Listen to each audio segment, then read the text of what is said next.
Welcome back to Ancient Pulse. सोचिए, एक ऐसी जमीन जो यूरोप और एशिया के दरमियान वाक़या हो, एक ऐसा मुल्क जो सदियों से हमलों, तकसीम और आजमाइशों से गुजरता रहा हो, लेकिन फिर भी अपनी पहचान कभी न खो सका। ये है यूक्रेन।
एक कौम जिसकी तारीख हिम्मत, कुर्बानी और जिंदा रहने के जज्बे से लिखी गई है।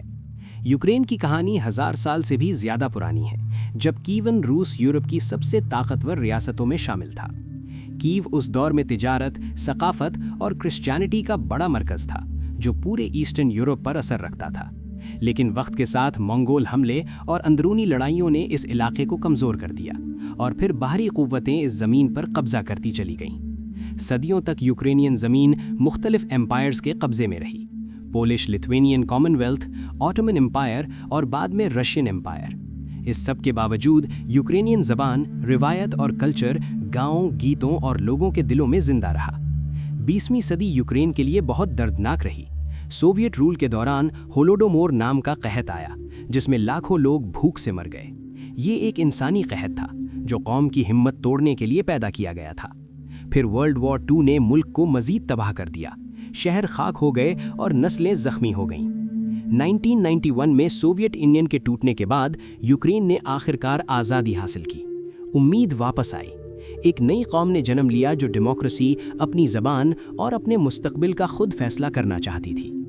करप्शन, माशी मुश्किलात और ताकतवर पड़ोसियों का दबाव यूक्रेन के लिए इम्तिहान बन गया। 2014 में कीव में प्रोटेस्ट हुए, जहां लोग आज़ादी और यूरोप के साथ जुड़ने का मुतालबा कर रहे थे।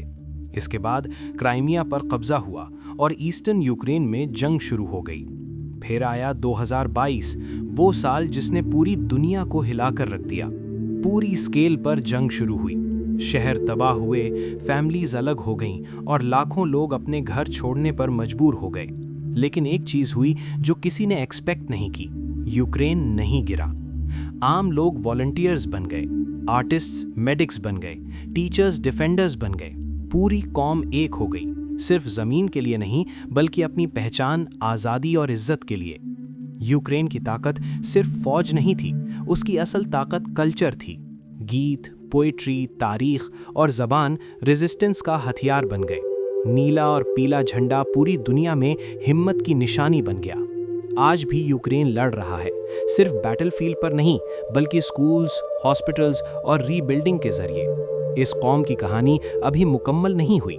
यूक्रेन दुनिया को एक बड़ा सबक देता है। कौमें सिर्फ बॉर्डर्स से नहीं बनती, कौमें लोगों के जज्बे से बनती हैं। अगर आप चाहते हैं कि हम इस तरह की और कहानियां आप तक लाएं, तो वीडियो को लाइक करें, शेयर करें और एंशिएंट पल्स को सब्सक्राइब करना